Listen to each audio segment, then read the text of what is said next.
Dear students, welcome है आपका आपके खुद के चैनल कैरियर बूस्टर पर। तो आज हम करने वाले हैं क्लास कंट्रोल एंड कोऑर्डिनेशन यानी नियंत्रण और समन्वय।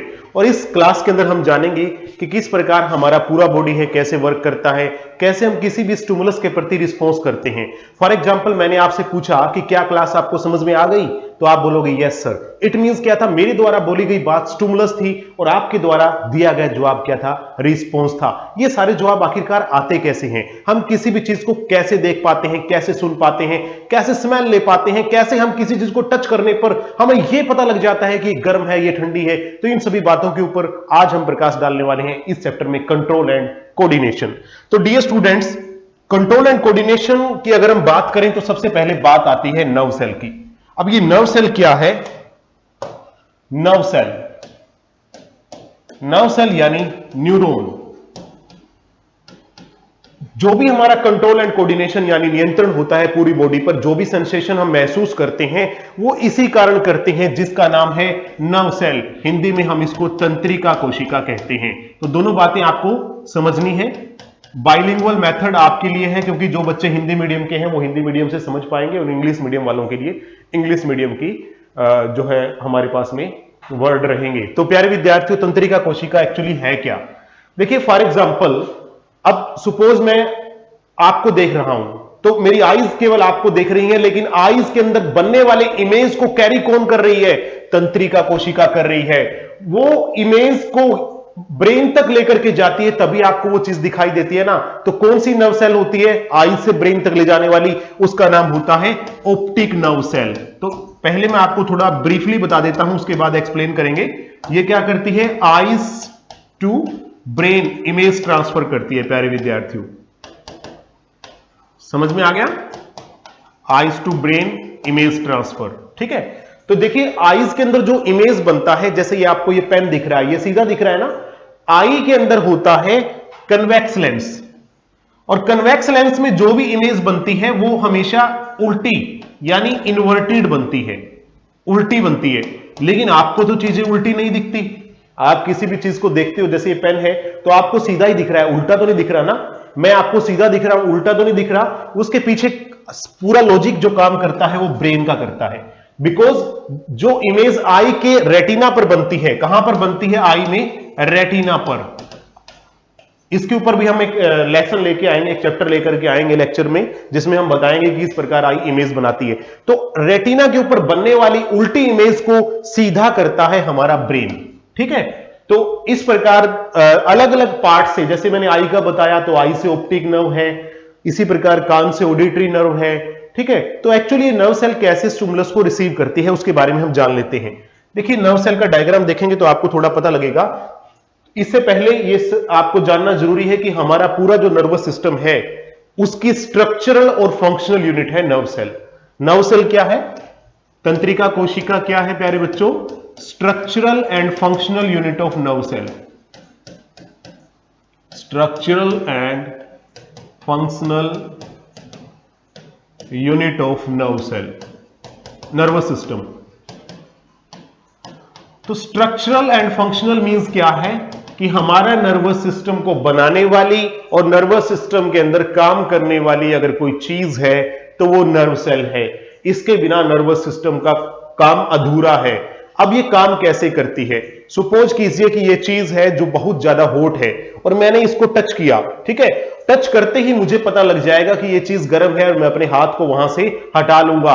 ठीक उसी प्रकार से जब बच्चा पहली बार किसी मां के पास बैठता है और गर्म तवे के ऊपर हाथ लगाता है तो हाथ लगाते ही वो हाथ को वहां से न केवल हटा लेता है, लेकिन पूरी जिंदगी उसको लेसन मिल जाता है कि वह तवे को दोबारा से हाथ नहीं लगाता। इसके पीछे उसकी नर्व सेल काम करती है। एक्चुअली में होती कैसे है और काम करती कैसे है? देखिए ये है हमारी नर्व सेल। थोड़ा टाइम जल्दी से बना करके आपको बताते हैं, आपका टाइम सेव करना जरूरी है प्यारे विद्यार्थियों। तो ये देखिए इस प्रकार का कुछ डायग्राम नर्व सेल का होता है। अब आप इसको समझिए कि नर्व सेल के जो आगे आपको ये धागे से दिख रहे होंगे, वैसे तो नर्व सेल एक मकड़ी के जाल की तरह होती है और longest cell of our body है ये भी आपको जानना जरूरी है। Longest cell of our body, longest का मतलब लंबी, अगर बिगेस्ट आएगा तो मोनोसाइट को आपने टिक करना है। अगर पेपर में आता है what is the biggest cell of our body, then it is monocyte. But however we are discussing the longest cell of our body, तो इसका नाम क्या है प्यारे विद्यार्थियों, नर्व सेल है। Point to be clear. तो अब हम बात करते हैं नर्व सेल के जो आगे वाले जो हिस्से आपको दिख रहे हैं, इन्हें हम बोलते हैं डेंड्राइट। ठीक है, हिंदी में भी मैं यहां पर लिख रहा हूं, द्रुमिका बोलते हैं। ठीक है, उसके बाद ये है न्यूक्लियस यानी केंद्रक। केंद्रक, ये वाला जो हिस्सा है इसे हम बोलते हैं एक्सोन यानी तंत्रिकाक्ष। उसके बाद जो लास्ट के अंदर आपको ये दिख रहे हैं, फिर एक प्रकार से दोबारा से आप देखेंगे कि धागों का एक जाल सा दिखेगा, इस जाल को हम बोलते हैं नर्व एंडिंग्स। नर्व एंडिंग्स यानी तंत्रिका सिरा। तो हिंदी और इंग्लिश मीडियम के बच्चे दोनों इस चीज को समझ लें कि नर्व सेल के कितने पार्ट्स होते हैं। अब क्वेश्चन पेपर में क्या आ सकता है, यह आता है कि नर्व सेल का कौन सा पार्ट स्टिमुलस को सबसे पहले रिसीव करता है, तो वो पार्ट कौन सा है, डेंड्राइट है। सबसे पहले जैसे आपने टच किया तो टच करने पर देखिए पूरी बॉडी में नर्व सेल हैं और नर्व सेल की लंबाई 1 मीटर तक भी हो सकती है। फॉर एग्जांपल आपकी फिंगर टिप में भी नर्व सेल हैं, आपकी लेग्स में, आपकी आईज में, आपके हर बॉडी पार्ट्स में नर्व सेल हैं जो मैसेज को कहां तक लेकर के जाती हैं, हमने डिस्कस किया था अभी, ब्रेन तक। जवाब देगा ब्रेन। ब्रेन आपका कंप्यूटर है, लेकिन आपकी नर्व सेल उस मैसेज को ब्रेन तक पहुंचाएंगी तभी तो जवाब देगा ना। तो प्यारे विद्यार्थियों, तो ये जो डेंड्राइट है ये सबसे पहले स्टिमुलस को रिसीव करते हैं यानी कैच करते हैं and then they transfer it to the axon. ये आगे जो मैसेज को एक्सोन तक ट्रांसफर कर देते हैं। एक्सोन से मैसेज कहां आ जाता है, आखिरी हिस्से में तंत्रिका सिरा या नर्व एंडिंग्स बोलते हैं। अब देखिए कोई एक नर्व सेल इस मैसेज को ब्रेन तक नहीं पहुंचा पाती। होता क्या है कि दो या दो से ज्यादा नर्व सेल आपस में जुड़ी होती हैं। अब वो जुड़ी कैसे होती हैं, देखिए जो नर्व एंडिंग्स आपको दिख रहे हैं, इन्हीं नर्व एंडिंग्स के साथ में दूसरी नर्व सेल की जो डेंड्राइट है, जो ये मैंने आपको बताई थी द्रुमिका, ये इन्हीं नर्व एंडिंग्स के साथ जुड़ी रहती है जो मैसेज को ट्रांसमिशन में हेल्प करती है। तो समझ में आ गया ना। अब एक नर्व सेल से दूसरी नर्व सेल, दूसरी से तीसरी, तीसरी से होते होते ब्रेन तक जाएगा। उसके बाद ब्रेन उसको रिस्पोंड करेगा और ये जो सारी प्रक्रिया होती है ये सेकंड से भी काफी कम यानी सेकंड के 10वें हिस्से से भी कम में कंप्लीट हो जाती है। इसीलिए आपका जो एक्शन होता है वो तुरंत हो जाता है। गर्म चीज को हाथ लगाते ही आप तुरंत वहां से अपना हाथ हटा लेते हैं। उसके पीछे जो लॉजिक काम करता है वो नर्व सेल और ब्रेन का कोऑर्डिनेशन ही है। अब देखिए, अब नर्व सेल को आप थोड़ा डिटेल में समझें कि सिग्नल किस प्रकार के जाते हैं। Signal transmitting along the nerve cell, along या अक्रॉस, अलोंग और अक्रॉस द नर्व सेल।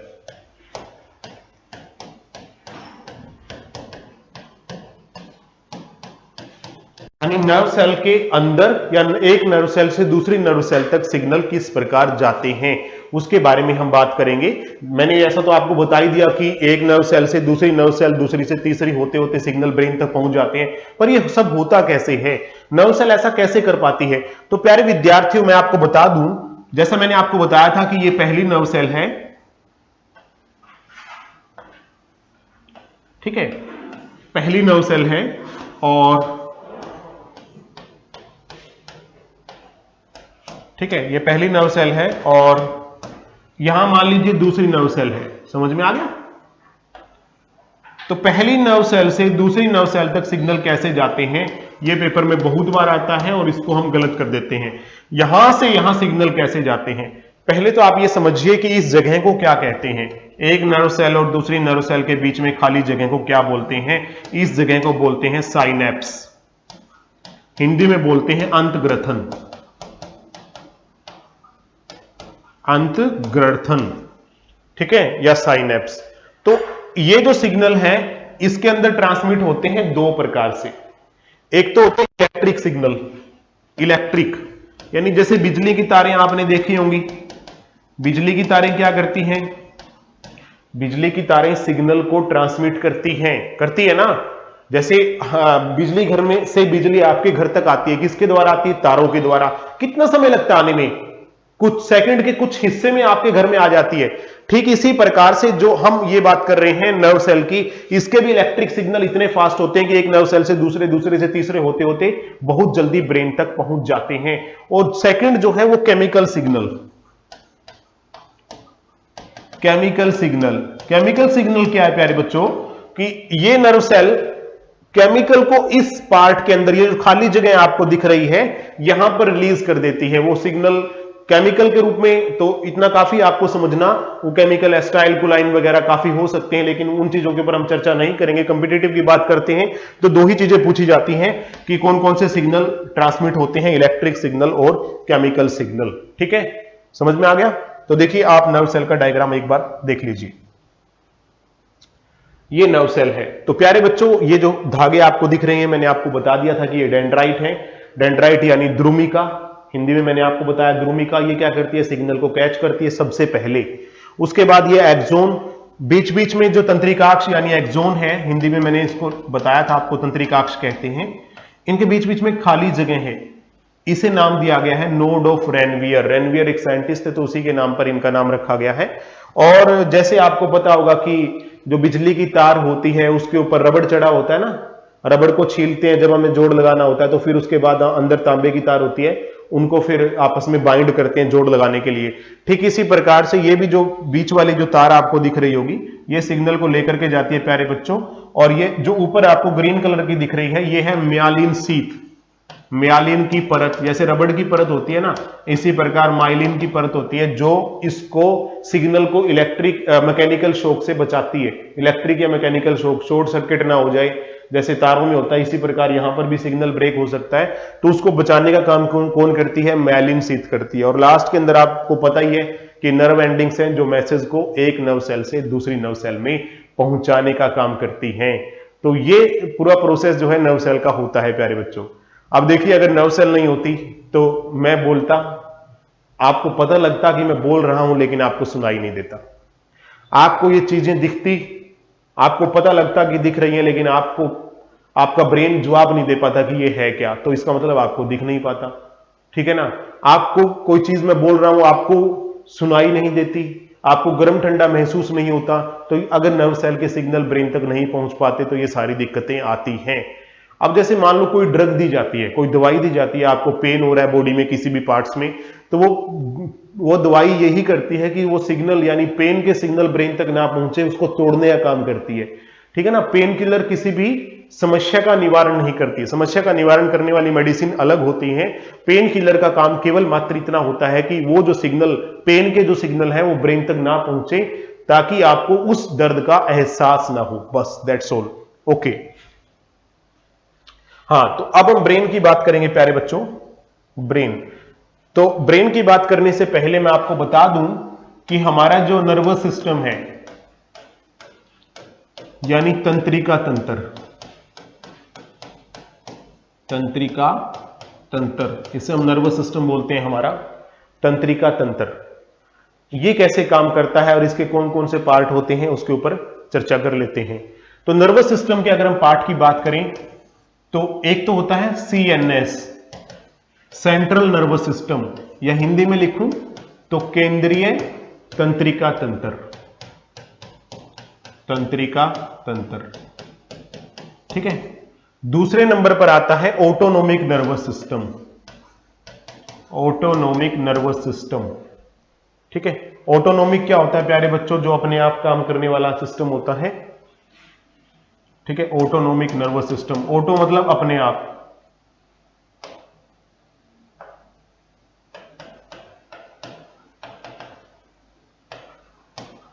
और तीसरे नंबर पर आता है प्यारे बच्चों PNS, peripheral nervous system, peripheral. इसको ऑटोनोमिक को हिंदी में क्या बोलते हैं? स्वायत्त बोलते हैं, स्वायत्त, स्वायत्त तंत्रिका तंत्र। थोड़ा यहां पर वे मिक्सिंग हो गया, हाँ, स्वायत्त तंत्रिका तंत्र। स्वायत्त क्या होता है? अपने आप। और तीसरे नंबर पर है पेरिफेरल नर्वस सिस्टम। ये सारे जो भी मैं यहां पर लिख रहा हूं आपको लिखने की आवश्यकता नहीं है, इसकी PDF आपको मिल जाएगी इसी ऐप के अंदर। पेरिफेरल नर्वस सिस्टम यानी परिधीय तंत्रिका तंत्र,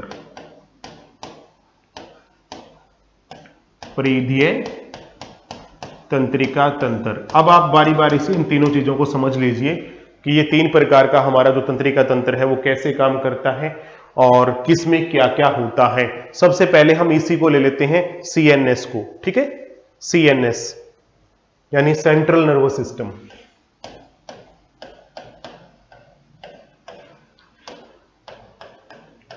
यानी केंद्रीय तंत्रिका तंत्र।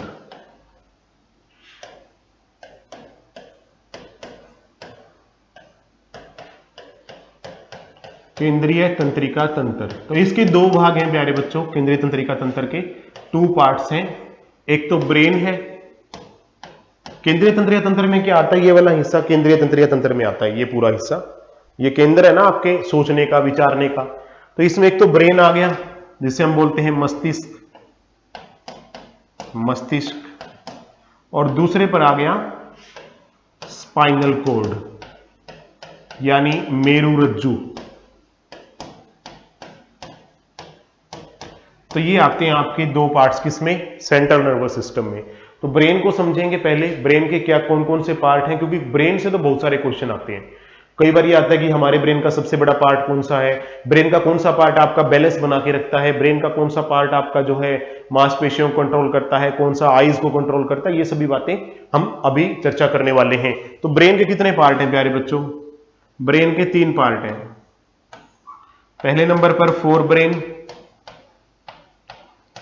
फोर ब्रेन में इसको बोलते हैं अगर मस्तिष्क, अगर मस्तिष्क, ठीक है।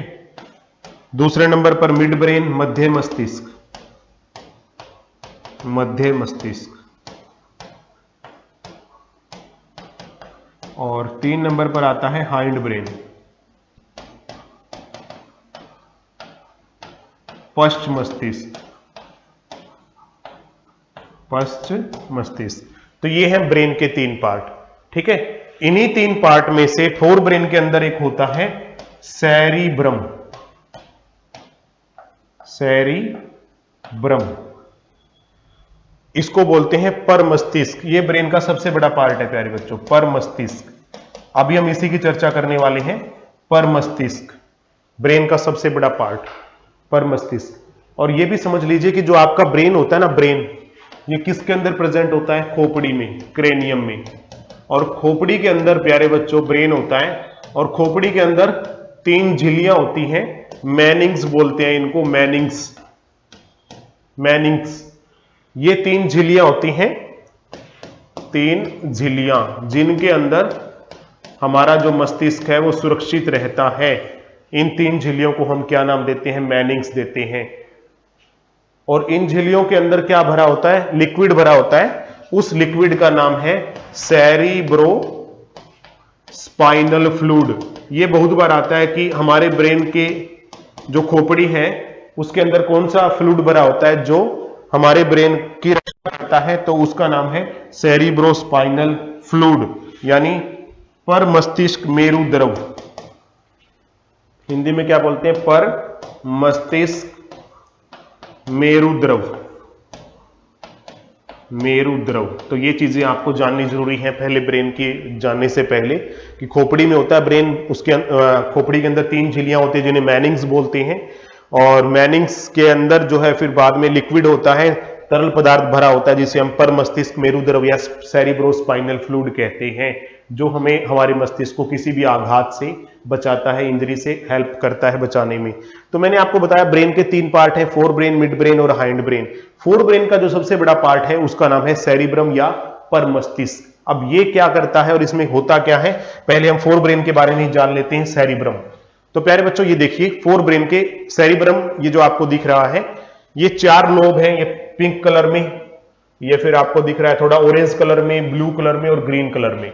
ये जो चारों जो आपको लोब दिख रही हैं, लोब समझ रहे हो ना, खाने से दिख रहे हैं 4 खाने, ये चारों खाने किसके हैं, पर मस्तिष्क यानी सेरिब्रम के। तो इतना बड़ा हिस्सा सेरिब्रम का होता है।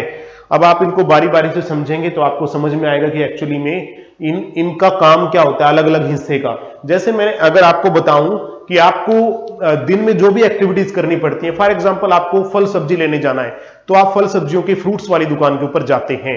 आपको दवाइयां लेने जाना है, आप मेडिकल की दुकान पे जाते हैं। आपको कोई रिपोर्ट लिखानी है किसी के अगेंस्ट, आप पुलिस स्टेशन में जाते हैं। आपको इलाज कराना है, आप हॉस्पिटल के अंदर जाते हैं, ठीक है।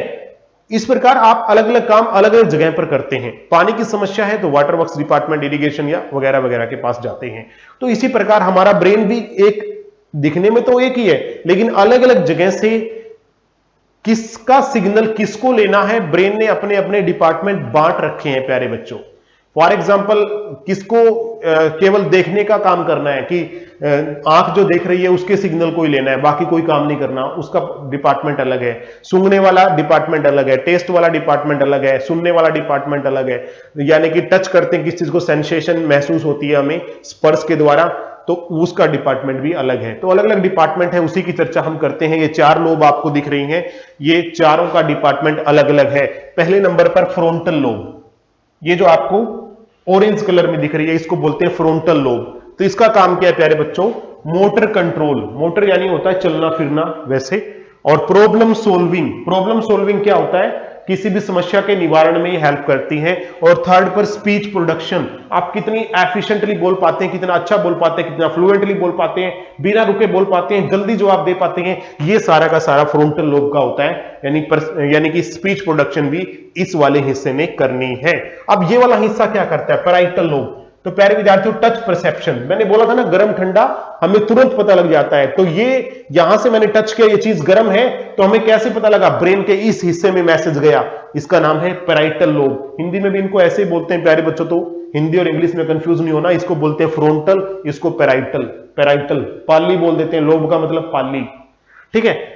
Body orientation and sensory discrimination, body orientation यानी बॉडी का जैसे हिलना डुलना, ये सारी चीजें भी इसी के द्वारा कंट्रोल होती हैं। अब आ जाते हैं 3 नंबर पर, 1, 2, 3 टेम्पोरल लोब। टेम्पोरल लोब का काम है ऑडिटरी प्रोसेसिंग, यानी जो आप सुन रहे हैं वो क्या सुन रहे हैं, ये कौन बताता है हमें, ये टेम्पोरल लोब बताती है। ब्रेन ने इसके लिए भी अपना डिपार्टमेंट दे रखा है, सुनने वाला डिपार्टमेंट। किसी की बात सुनेगा कौन, ऑडिटरी नर्व। जैसे अगर हमें फरियाद लेके जानी है तो कोर्ट में जाते हैं, हमारी सुनता कौन है, कोर्ट सुनता है। इसी प्रकार आप जो बोल रहे हैं, आप जो सुन रहे हैं, आपके ब्रेन का कौन सा हिस्सा उस चीज को सुनता है, तो वो है टेम्पोरल लोब। ये जो पिंक कलर में आपको दिख रहा है, कलर से मेरा अभिप्राय यहां पर ये नहीं है कि आपका ब्रेन कलरफुल होता है, कलर इसीलिए आपको दिखाए गए हैं ताकि आप अलग अलग हिस्सों को समझ पाएं। लैंग्वेज कंप्रीहेंशन, लैंग्वेज कंप्रीहेंशन प्यारे विद्यार्थियों की लैंग्वेज में कहा क्या जा रहा है, वो बातें टेम्पोरल लोब समझता है। मेमोरी इंफॉर्मेशन रिट्राइवल, अगर आप कोई चीज भूल जाएं तो वह पुनः याद आपको आ जाए, ये काम भी किसकी जिम्मेवारी है, टेम्पोरल लोब की। अब बात करते हैं नंबर 4, ओसिपिटल लोब। ये जो आपको दिख रहा है ये है ओसिपिटल लोब। तो इसका काम है साइट, साइट मींस देखने का काम। आप देख पा रहे हो ना, वो इसी लोब के कारण देख पा रहे हो, क्योंकि इसने इस चीज को कंट्रोल किया हुआ है। विजुअल रिसेप्शन, कितनी देर तक आप किसी चीज को अपने दिमाग में रख पाते हो कि मैंने वो चीज देखी थी, तो वो काम भी इसी लोब का है, ठीक है। तो ये चीज आपने समझनी है कि ये सारे के सारे पार्ट किसके हैं प्यारे बच्चों, ये सेरिब्रम यानी अगर मस्तिष्क के सबसे बड़ा भाग जो है सेरिब्रम, उसके पार्ट हैं ये 4। मध्य मस्तिष्क के कुछ काम खास नहीं होते, केवल मात्र अगर देखें तो इससे ऑप्टिक कंट्रोल होता है थोड़ा बहुत, यानी आंखों की जो चीजें हैं उनको कंट्रोल करता है, बाकी उससे ज्यादा इसका कोई खास काम है नहीं, तो इसके ऊपर चर्चा हम करेंगे भी नहीं। हाइंड ब्रेन के पार्ट हैं, एक है सेरिबेलम, सेरिबेलम, सेरिबेलम, सेरिबेलम, इसे बोलते हैं अनुमस्तिष्क, सॉरी यहां पे हमारे जगह का टोटा पड़ गया भाई, नीचे लिख देता हूं, ठीक है। अनुमस्तिष्क, अनुमस्तिष्क, ठीक है। और दूसरा जो पार्ट है इसका वो है मेडुला, हिंदी में भी मेडुला कहते हैं और इंग्लिश में भी मेडुला कहते हैं। ये 2 पार्ट किसके हैं, पश्च मस्तिष्क यानी हाइंड ब्रेन के हैं।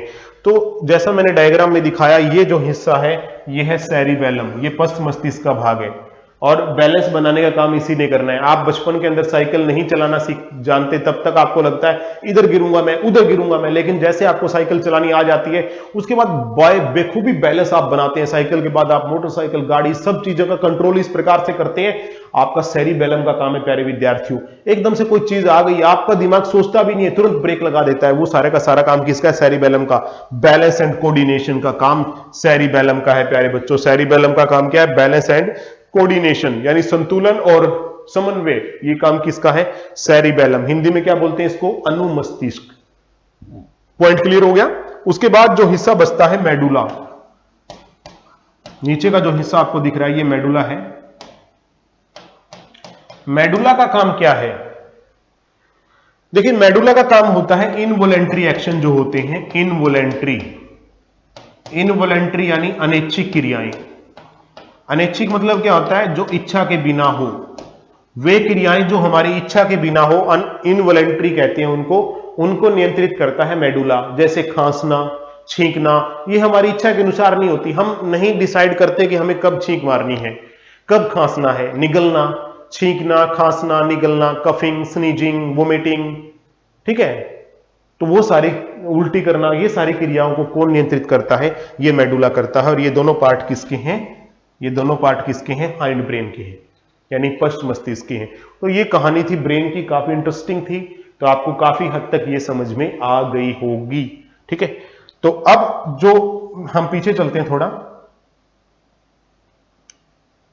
हाँ यहां पर आते हैं, तो ये चीज आपको समझ में आ गई, सेंट्रल नर्वस सिस्टम। उसके बाद पेरिफेरल नर्वस सिस्टम क्या होता है? ये जो पूरे आपके शरीर के अंदर तंत्रिका कोशिकाएं हैं ना, पूरे शरीर के अंदर, उसे हम बोलते हैं पेरिफेरल नर्वस सिस्टम, यानी जो फैला हुआ परिधीय तंत्रिका तंत्र। ठीक है, इसके बारे में भी चर्चा करने की जरूरत नहीं है, क्योंकि जो पूरी बॉडी में नर्व सेल है उसे हम क्या बोलते हैं? परिधीय तंत्रिका तंत्र। बीच में जो नंबर 2 पे बच गया, इसका नाम था ऑटोनोमिक नर्वस सिस्टम, यानी स्वायत्त तंत्रिका तंत्र। अब इसकी बात हम कर लेते हैं, स्वायत्त तंत्रिका तंत्र।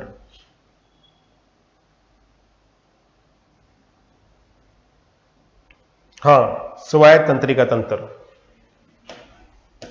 ऑटोनोमिक नर्वस सिस्टम यानी स्वायत्त तंत्रिका तंत्र।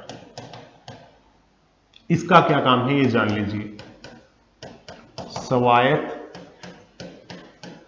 तंत्रिका तंत्र। इसके बारे में हम जान लेते हैं कि इसका काम एक्चुअली में होता क्या है। तो देखिए स्वायत्त यानी अपने आप, तो जैसे आपका हृदय है वो अपने आप धड़कता है, आप सांस लेते हैं, सोते समय भी ले लेते हैं, वो अपने आप लेते हैं। आप एकदम से आपके सामने कोई टेंशन क्रिएट हो जाए तो आपका ब्लड प्रेशर बढ़ जाता है, हार्ट धड़कने लग जाता है, वो भी क्रियाएं अपने आप होती हैं, आप ऐसा कुछ करने के लिए कोई आदेश नहीं देते हैं। तो ये सारे के सारे एक्शन होते हैं, इसे हम बोलते हैं ऑटोनोमिक नर्वस सिस्टम यानी स्वायत्त तंत्रिका तंत्र। पॉइंट क्लियर है? और इसके दो भाग हैं,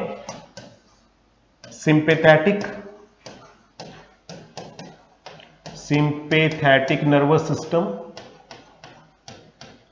हिंदी में मैं इसको लिखूंगा अनुकंपी तंत्रिका तंत्र, और दूसरा होता है parasympathetic nervous system, parasympathetic nervous system यानी परानुकंपी तंत्रिका तंत्र, परानुकंपी।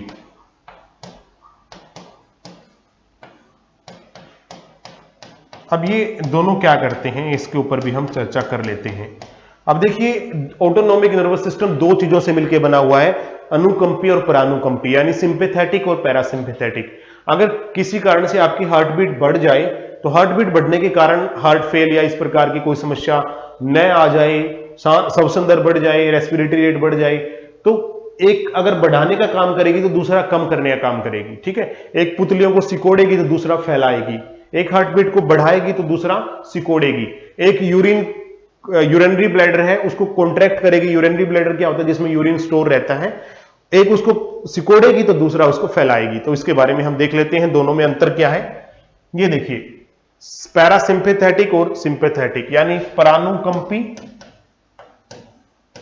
और अनुकंपी, ये इमरजेंसी में काम करती है और ये जब आप रेस्ट कर रहे होते हैं तब काम करती है। ठीक है, अब देख लीजिए, पहले हम बात करते हैं आंख की, आईज। तो ये क्या करती है? प्यूपिल को कॉन्स्ट्रिक्ट करती है यानी सिकोड़ती है। ठीक है, प्यूपिल क्या होते हैं? पुतली। प्यूपिल मींस क्या होता है प्यारे बच्चों? पुतली। और ये क्या करेगी? डायलेट्स यानी फैलाएगी।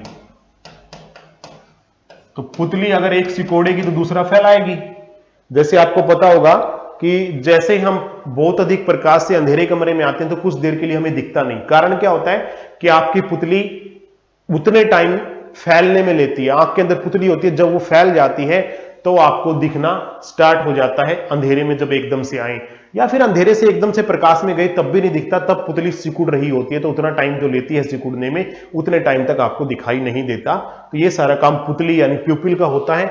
और ये दो सिस्टम है, ये सिकुड़ेगी तो ये फैलाएगी। हार्ट यानी हृदय, ये स्लोली मूव करवाएगी, धीरे धीरे हार्ट बीट कर रहा है, धीरे धीरे धीरे, एकदम तेज धड़कने लग जाए, तेज तेज तेज तेज तेज, डर लगे ना किसी का, एग्जाम के अंदर चीटिंग कर रहे हैं, एक सुपरवाइजर का डर, हार्ट ऐसे फक फक फक करने लग जाता है। तो बीट्स फास्टर एंड स्ट्रोंगर, अगर बहुत तेजी से धड़क रहा है तो वो धड़काने का काम कर, कौन सा नर्वस सिस्टम ऑर्डर करता है इसको? अनुकंपी यानी सिंपैथेटिक। लंग्स यानी फेफड़े, कॉन्स्ट्रिक्ट एयरवेज, कॉन्स्ट्रिक्ट क्या होता है प्यारे बच्चों? सिकोड़ती है, यहां पे लिख दिया था मैंने, दोबारा नहीं लिखूंगा। और रिलैक्स यानी फेफड़ों को फैलाती है, ठीक है, ताकि आप लंबा सांस ले पाते हैं इसके कारण, और इसके कारण आप छोटा सांस लेते हैं, सिकोड़ देती है फेफड़ों को। डाइजेशन, स्टिमुलेट डाइजेशन, स्टिमुलेट क्या होता है? पाचन को शुरू करती है, शुरू, और ये रोकती है, पाचन क्रिया को क्या करती है? रोकती है ये, और ये क्या करती है? शुरू करती है। समझ में आ गया? नेक्स्ट है मसल्स यानी मांसपेशियां, जो आपकी मांसपेशियां हैं। Reduce blood flow to skeletal muscle, जो भी आपकी हड्डियों के अंदर जो मांसपेशियां हैं उसे बोलते हैं स्केलेटल मसल। तो उसके अंदर ब्लड कम जाए ये निर्धारित करती हैं प्राणुकंपी, कम जाए ब्लड, और ज्यादा जाए ये निर्धारित करती है अनुकंपी। अनुकंपी मांसपेशियों तक रक्त को ज्यादा भेजती है और प्राणुकंपी कम भेजती है। तो ये दोनों एक दूसरे के विरोधी काम करती हैं, इसीलिए हमारा शरीर का बैलेंस बना रहता है, ठीक है। अगर एक बढ़ाती है तो दूसरा उसको घटाती है, ठीक है। नेक्स्ट, अब हम बात करते हैं प्यारे बच्चों, एक और एक्शन होता है हमारी बॉडी में जिसे हम बोलते हैं रिफ्लेक्स एक्शन। रिफ्लेक्स एक्शन, इसके बारे में जरूरी है जानना क्योंकि इससे क्वेश्चन लगभग आता ही आता है। रिफ्लेक्स एक्शन यानी इसको हम क्या बोलते हैं हिंदी में? प्रतिवर्ती क्रिया।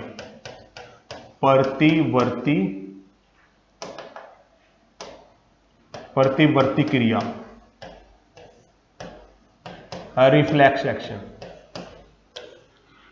देखिए वैसे तो ज्यादातर चीजें आपका ब्रेन ही उसको जवाब देता है, जो भी आप देखते हैं, सुनते हैं, महसूस करते हैं, लेकिन कुछ क्रियाएं ऐसी भी होती हैं जो ब्रेन के द्वारा कंट्रोल नहीं होती, बल्कि ब्रेन के नीचे स्थित, आपको मैं डायग्राम अगर ब्रेन का दिखाऊं प्यारे बच्चों, तो ब्रेन के नीचे स्थित ये आपको जो दिख रहा होगा यहां पर होता है स्पाइनल कॉर्ड, मेरु रज्जु बोलते हैं इसको, स्पाइनल कॉर्ड, हिंदी में क्या बोलते हैं? मेरु रज्जु। तो कुछ क्रियाएं ब्रेन से कंट्रोल न होकर के स्पाइनल कॉर्ड यानी मेरु रज्जु से कंट्रोल होती हैं, और ऐसी क्रियाओं को हम क्या बोलते हैं? प्रतिवर्ती क्रिया, ठीक है। These actions are controlled by spinal cord, ये क्रियाएं मेरु रज्जु से कंट्रोल होती हैं। स्पाइनल कॉर्ड, स्पाइनल कॉर्ड यानी मेरु रज्जु, not by brain, not by brain, brain से कंट्रोल नहीं होती। ऐसी क्रियाओं को हम क्या बोलते हैं प्यारे विद्यार्थियों? प्रतिवर्ती क्रिया। अब ऐसी क्रियाओं के होने की आवश्यकता क्यों महसूस हुई? क्यों कुछ क्रियाएं ब्रेन से कंट्रोल नहीं होती? देखिए कुछ क्रियाएं ऐसी होती हैं अगर वो ब्रेन से कंट्रोल हो तो हमारे शरीर को ही नुकसान हो सकता है। सपोज कीजिए कि आप बेंच पर बैठे हुए हैं और पीछे वाला आपको सुई चुभो रहा है, तो जब आपके पीछे सुई चुभोई जा रही है तो वो सिग्नल ब्रेन तक पहुंचेंगे तो थोड़ा सा समय ज्यादा लगेगा ना, तो हो सकता है तब तक वो सुई इतनी चुभो दे कि आपको नुकसान हो जाए। तो ऐसी क्रियाएं जो मैसेज है उनके यहां नहीं पहुंचते बल्कि इस हिस्से यानी स्पाइनल कॉर्ड से ही उनको जवाब मिल जाता है कि आपको करना क्या है। फॉर एग्जांपल आपके हाथ पे सुई चुभो रहा है तो आप हाथ को एकदम से हटा लेते हो, वो जवाब इतना फास्ट किसने दिया? वो इस हिस्से ने दिया जिसका नाम है स्पाइनल कॉर्ड। तो ऐसी क्रियाओं को हम कहते हैं प्रतिवर्ती क्रिया। इनके एक एग्जांपल देख लीजिए, पेपर में एग्जांपल ही आते हैं। स्वादिष्ट भोजन को देखकर मुंह में पानी आ जाना, ये कौन सी क्रिया है? स्वादिष्ट भोजन को देखकर मुंह में पानी आ जाना। आपके सामने आपका मनपसंद भोजन है, आप भूखे हो और वही चीज आपके सामने रख दी जाए जो आपको सबसे ज्यादा पसंद है, तो सलाइवा सीक्रेट होना जाहिर सी बात है। तो प्यारे विद्यार्थियों, वो भी कौन सी क्रिया है? प्रतिवर्ती क्रिया है। ये बहुत बार आ जाता है कि ये कौन सी क्रिया है? मुंह में पानी आ जाना।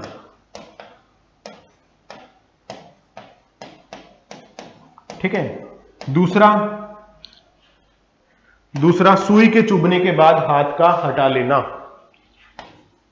सुई चुभने के बाद हाथ हटा लेना। हाथ या जो भी जिस हिस्से में सुई चुभोई गई है पीछे हटा लेना।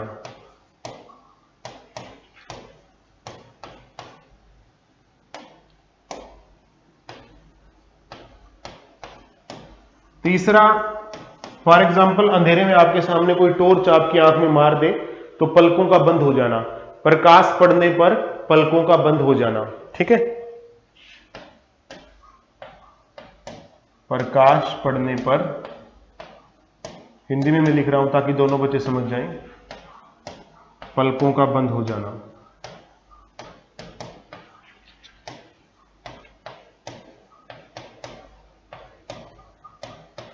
तो ये क्रियाएं कौन सी होती हैं? सारी की सारी ये क्रियाएं होती हैं प्रतिवर्ती क्रियाएं, यानी रिफ्लेक्स एक्शन। इनको बोलते हैं रिफ्लेक्स एक्शन। अब ये होता कैसे है और ये सिग्नल जाते कैसे हैं, इस डायग्राम से हम इसको समझ लेते हैं।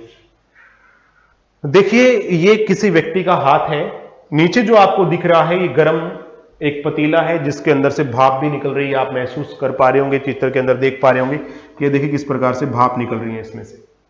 तो जैसे ही इस पतीले के ऊपर हाथ लगाता है, हाथ लगाते क्या होगा? हाथ के अंदर तंत्रिका कोशिका है, नर्व सेल है, वो मैसेज को कहां लेके जाएगी? ब्रेन तक। लेकिन ब्रेन तक पहुंचने में मैसेज नुकसान हो सकता है, हमारी स्किन जल सकती है।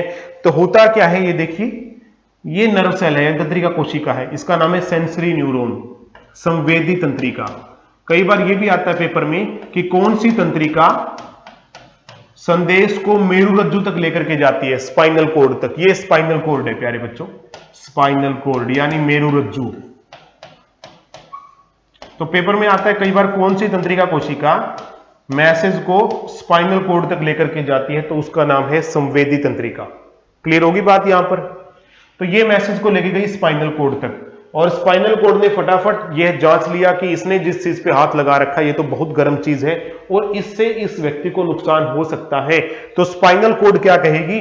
वापिस जा और संदेश लेके जा। एक और नर्व सेल को कहेगी कि संदेश लेके जा, उसका नाम होगा मोटर न्यूरॉन यानी प्रेरक तंत्रिका।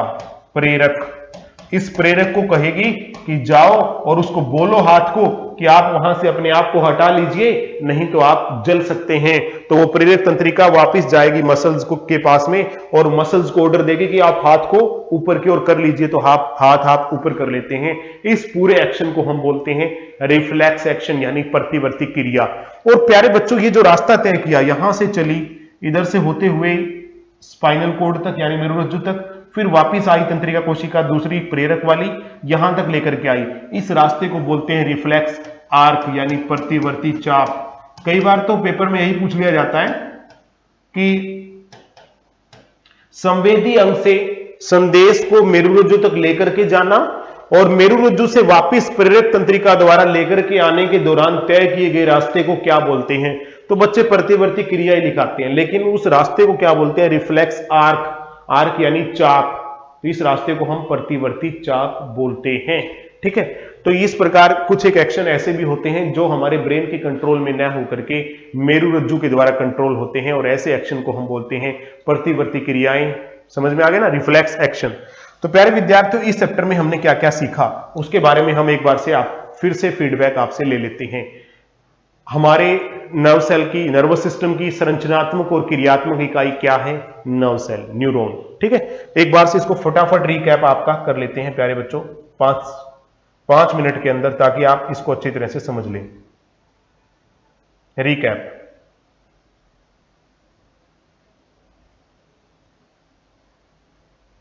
हाँ, देखिए हमारी संरचनात्मक और क्रियात्मक इकाई क्या है नर्वस सिस्टम की? तंत्रिका कोशिका यानी नर्व सेल। नर्व सेल दिखती कैसे है? इस प्रकार की दिखती है। कौन सा हिस्सा सिग्नल को रिसीव करता है? ध्रुमिका। तंत्रिका जो नर्व सेल है यानी तंत्रिका कोशिका है, उसका अंतिम भाग क्या कहलाता है? नर्व एंडिंग्स यानी तंत्रिका सिरा। अब ये जो सिग्नल है ये किस प्रकार के होते हैं? या तो इलेक्ट्रिक सिग्नल देती है अगली तंत्रिका कोशिका तक, या फिर केमिकल सिग्नल देती है। दो तंत्रिका कोशिका के बीच के खाली स्थान को क्या कहते हैं? साइनेप्स या अंतग्रथन। उसके बाद यह हमें तंत्रिका कोशिका कलर डायग्राम हमने देखा। उसके बाद हमारा नर्वस सिस्टम यानी तंत्रिका तंत्र के कितने भाग होते हैं? 3 भाग होते हैं। केंद्रीय तंत्रिका तंत्र, स्वायत्त तंत्रिका तंत्र और परिधीय। परिधीय तो क्या होता है? जो बाकी शरीर में जो तंत्रिका तंत्र है वो परिधीय है। केंद्रीय तंत्रिका तंत्र के फर्दर पार्ट्स कौन कौन से हैं आप देख पाएंगे। 2 पार्ट है, एक मस्तिष्क और मेरुरज्जु। मेरुरज्जु के बारे में आपने अभी पढ़ा कि प्रतिवर्ती क्रियाओं को नियंत्रित करती है। मस्तिष्क के 3 पार्ट है, fore brain, mid brain, hind brain, यानी अगर मस्तिष्क, मध्य मस्तिष्क और पश्च मस्तिष्क। अगर मस्तिष्क में बात करें तो सबसे बड़ा भाग कहलाता है सेरिब्रम यानी पर मस्तिष्क। ठीक है, तो और हमारा जो ब्रेन है वो खोपड़ी में होता है, और खोपड़ी में 3 झिल्लियां होती है जिन्हें मैनिंग्स कहते हैं, और इनके अंदर एक लिक्विड भरा होता है जिसे बोलते हैं पर मस्तिष्क मेरु द्रव या इंग्लिश में सेरिब्रोस्पाइनल फ्लूइड। अब हम बात करते हैं हमारा जो मुख्य अगर मस्तिष्क है उसका सबसे बड़ा भाग सेरिब्रम के कितने लोब होते हैं? 4 लोब होते हैं, frontal lobe, temporal lobe, parietal lobe और ओसिपिटल लोब, और इनके अलग अलग काम है। जैसे फ्रंटल लोब प्रॉब्लम सॉल्विंग का काम है, टेम्पोरल सुनने का काम है, पैराइटल किस चीज को टच करते हैं तो बता देता है क्या टच किया, और ओसिपिटल लोब क्या देख रहे हैं उसको बताता है। उसके बाद मध्य मस्तिष्क का कुछ खास काम नहीं है। पश्च मस्तिष्क का जो सबसे बड़ा भाग है वो है सेरिबेलम यानी जिसे अनुमस्तिष्क कहते हैं। इसका काम क्या है प्यारे विद्यार्थियों? बैलेंस बनाना, आपके शरीर का बैलेंस बनाना। उसके बाद हम बात करते हैं मेडुला होता है पश्च मस्तिष्क के अंदर यानी हाइंड ब्रेन में, जिसका काम इनवॉलेंट्री यानी छींकना, खांसना, निकलना, उल्टी करना आदि क्रियाओं को नियंत्रित करना है। उसके बाद हमने पढ़ा प्यारे बच्चों कि जो स्वायत्त तंत्रिका तंत्र है, ऑटोनोमिक नर्वस सिस्टम है, इसके 2 पार्ट है, अनुकंपी, परानुकंपी। अगर एक किसी चीज को बढ़ाएगा तो दूसरा कम करेगा, एक प्यूपिल को सिकोड़ेगा दूसरा फैलाएगा, एक हार्टबीट को स्लोली मूव करेगा एक हार्टबीट को बढ़ाएगा, एक आपके लंग्स को सिकोड़ेगा एक लंग्स को फैलाएगा, एक आपके डाइजेशन को शुरू करेगा एक आपके डाइजेशन को रोक देगा, एक आपकी मसल्स के अंदर ब्लड फ्लो को कम करेगा और एक ब्लड फ्लो को बढ़ा देगा। ठीक है, यानी कि ये तो रोकने वाला होता है और ये बढ़ाने वाला होता है मेनली अगर हम बात करें। अब रिफ्लेक्स एक्शन, अभी बताया आपको कि कुछ क्रियाएं ऐसी होती हैं जो मस्तिष्क के नियंत्रण में ना होकर मेरुरज्जु के नियंत्रण में होती हैं। ऐसी क्रियाओं को प्रतिवर्ती क्रिया कहते हैं। जैसे स्वादिष्ट भोजन को देखकर मुंह में पानी आ जाना, सुई चुभने के बाद हाथ पीछे हटा लेना, प्रकाश पड़ने के बाद पलकों का बंद हो जाना, ये सारी की सारी क्रियाएं यहां से कंट्रोल ना होकर के यहां से कंट्रोल होती हैं, जिसे हम बोलते हैं मेरुरज्जु यानी स्पाइनल कोड। तो ये था हमारा आज का लेक्चर। जुड़े रहिए कैरियर बूस्टर ऐप के साथ में और पूरी साइंस को बेहतरीन तरीके से और सबसे बढ़िया मेथड से कीजिए। Thank you very much. जय हिंद।